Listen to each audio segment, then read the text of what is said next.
안녕하십니까. 조현일 목사의 칠판 설교에 오신 것을 환영합니다.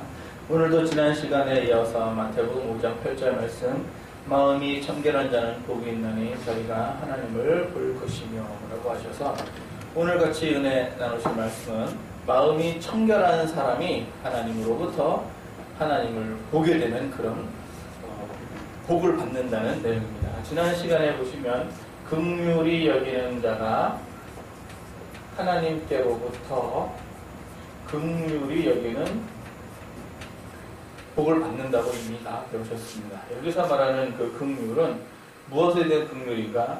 죄에 대한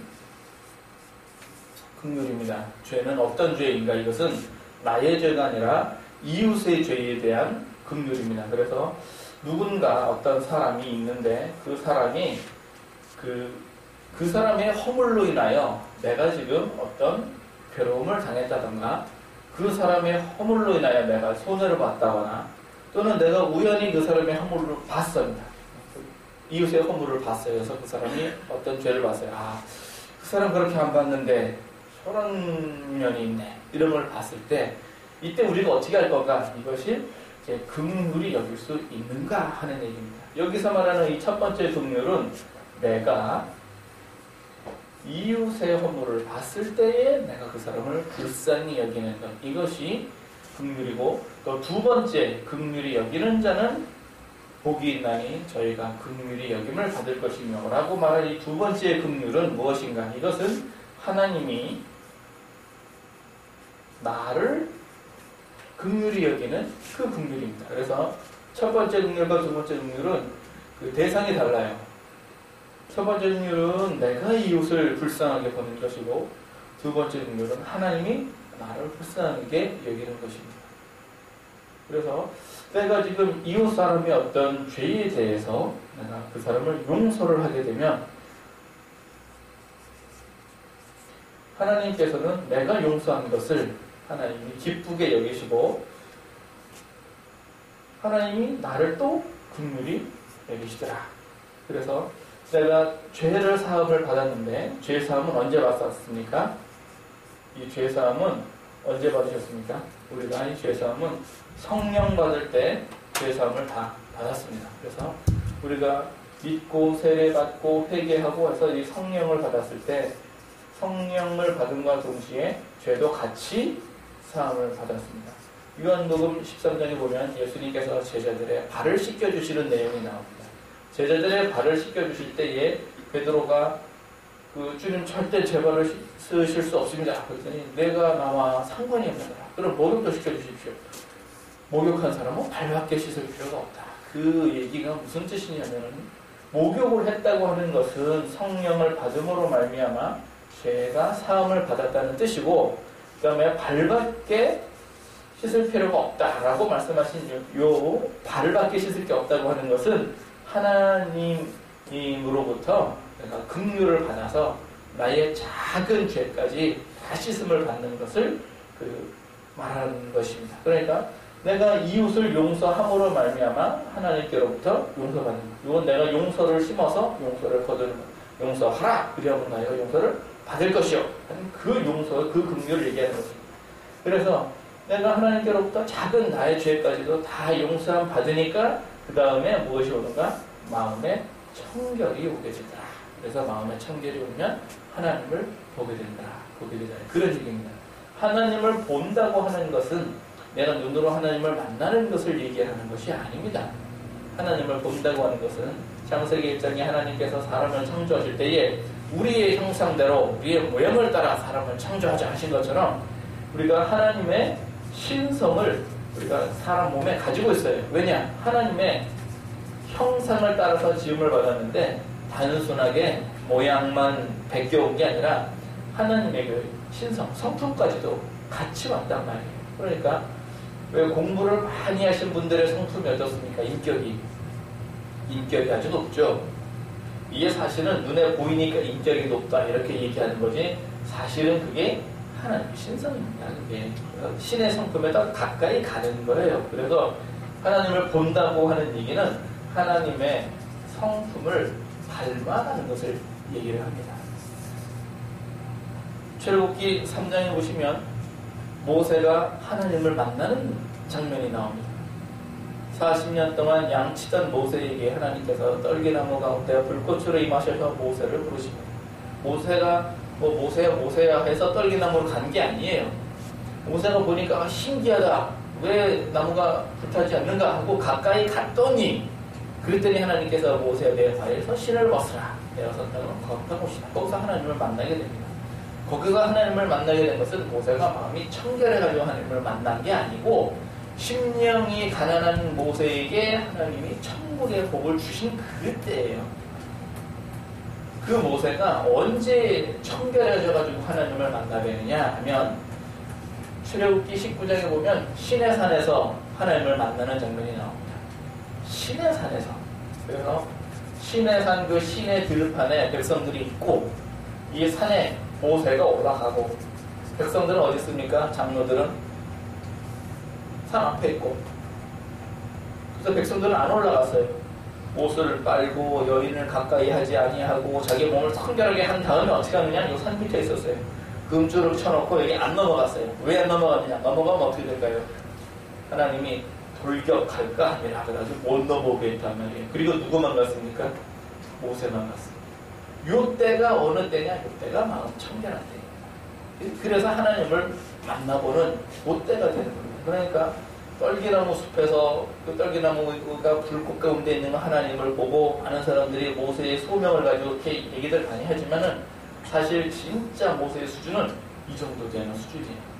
홍해 건너서 한 달 안에 만나 나오고 홍해 건너서 한 달 만에 매출하게 나옵니다. 한 달 안에 뭐 10년 20년 있다가 아이고 고기 먹고 싶어 그게 아니었어요. 한 달 만에 많은 백성들이 모세를 원망할 때에도 모세의 온유함이 지면에 모든 사람보다 승했던 이유는 그 사람이 마음이 청결해서 하나님의 성품을 가졌기 때문에 그게 가능한 얘기지. 처음부터 한승질했던 그런 모세에게 온유함이 승했던 것은 아니었어요. 처음부터는 아니었어요. 모세가 애굽에 들어갈 때 하나님께서 네 손에 든 게 뭐냐? 지팡이입니다. 만약에 모세가 네 손에 든 게 뭐냐? 레이저 총입니다. 그랬다면 그거 들고 갔겠죠. 네 손에 든 게 뭐냐? 네, 큰 군대를 지휘할 수 있는 지휘봉입니다. 그럼 군대 가지고 갔겠죠. 그런데 모세 손에 아무것도 없었어요. 뭐만 있었냐? 지팡이밖에 없었어요. 그 지팡이 들고 가는 거예요. 이게 모세가 처음에 떨기나무 숲에서 받은 거는 그랬지만 그가 백성들을 이끌고 하나님을 만나러 갈 때는 마음이 청결한 상태로 해서 올라가게 되는 겁니다.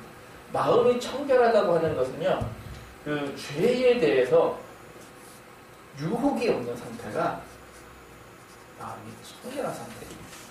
죄에 대해서 유혹이 없다. 그래서 로마서 8장에 보시면 우리 마음에 죄의 법과 성령의 생명의 법이 이렇게 나옵니다. 그래서 죄의 법은 육체의 소욕을 이루고 성령의 법은 성령의 소욕을 이루고 육체의 소욕은 사망을 이루고 성령의 소욕은 생명을 이루고 그런데 이 사망이나 죄를 이루는 것이 어떤 것이냐면은 악인의 죄열이 시편 36편 1절에 보시면 악인의 죄열이 내 마음에 이르기를 그래서 이 죄가 죄열 그러니까 이 영이 내 마음에 뭐라고 이제 속닥속닥하고 생각을 넣어주는 거예요.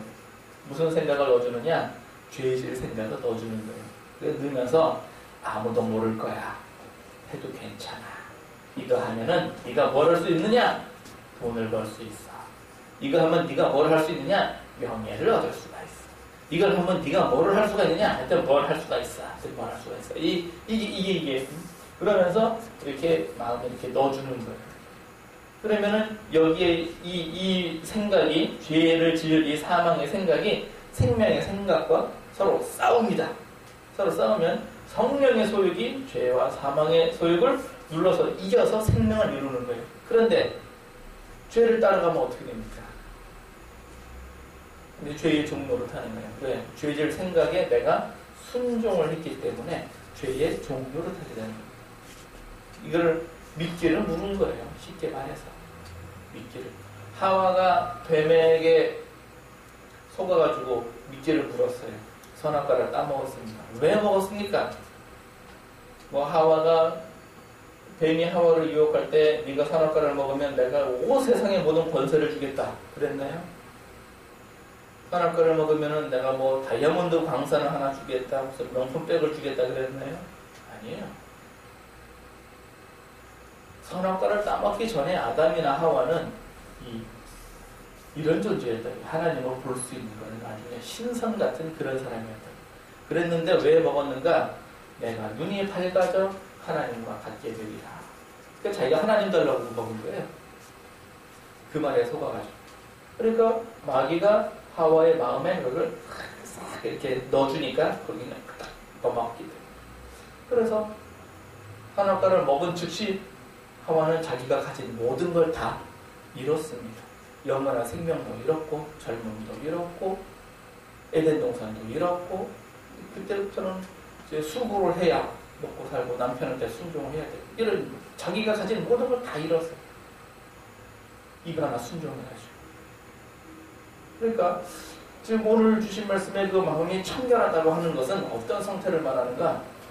속삭일 때 그냥 속지 않는 상태를 말하는 거예요. 그래서 마태복음 4장에 보면 마귀가 예수님을 시험하는 장면이 나옵니다. 말이 시험이지 사실은 유혹하는 장면이 나옵니다. 첫 번째는 돌을 떡을 만들어라. 두 번째는 성전에서 뛰어내려라.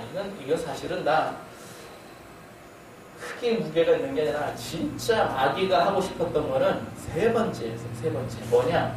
세상의 모든 부와 권세를 다 줄 테니까 너는 어떻게 하라? 나에게 살아라. 그러니까 무슨 얘기냐? 마귀의 종도로 다른 얘기예요. 그 대가는 무엇인가? 모든 권세와 모든 부였어요. 이게 마귀의 생각이었어요. 이 마음을 여기다 넣어준다는 거예요. 그러니까 예수님께서 뭐라 그러십니까? 마음이 청결한 예수님께서는 여기서 딱 잘라서 거절을 합니다. 사탄아 물러가라. 이게 한마디로 끝났어요. 주 너의 하나님만 섬기라. 사탄아 물러가라. 이거 한마디로 끝났어요. 그러니까 우리가 마음이 청결하다는 것은 마귀의 유혹이 우리에게 있다 없다? 없다. 왜? 있는 게 별로 의미가 없어요. 왜? 안 속으니까. 없다. 그런 얘기예요. 우리가 마음에 여러 가지 생각이 다 있어요. 심지어 어떤 경우는 생각할 겨를도 없이 화가 나. 그러면 생각할 겨를도 없이 뒤집어 엎어. 생각할 겨를도 없이 뭐 하는 거예요? 순식간에 그냥 죄를 져버렸어요. 이런 경우도 있지만 마음에 속삭일 때, 죄질 생각을 줄 때 우리가 딱 끊어버릴 수 있는 게 이게 마음의 청결이에요. 그러니까 예수님 수준 같은 그렇게 되니까 이제 하나님을 이제 보게 되는 거죠. 그래서 오늘 주신 말씀을 이제 정리를 하면 우리가 하나님을 본다고 하는 것은 마음이 청결해져야 됩니다. 그래야 비로소 하나님을 볼 수 있게 되는 겁니다. 마음이 청결하다. 죄가 없다. 이거는 거룩하다는 뜻입니다. 내가 거룩하니 너희도 거룩하라. 내가 거룩하니 너희도 거룩하라. 이건 죄가 없다. 죄가 없다. 단순히 죄가 없는 것은 내가 죄사함을 성령을 선물로 받아 죄사함이 없는 것 이것만 가지고 죄가 없이 깨끗하다. 하나님은 그렇게 보시지 않으셨습니다.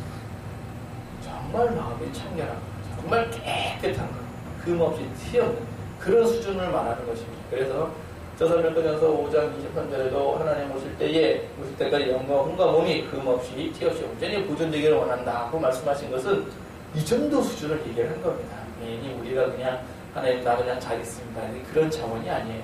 그래서 오늘 주신 말씀대로 마음이 청결해서 하나님을 다 뵙는 여러분과 저 되기를 축원합니다. 이게 하나님을 본다고 하는 것은 단순히 보는 게 아니라 나의 성품이 하나님처럼 닮아가는 것, 예수님처럼 닮아가는 것을 말합니다.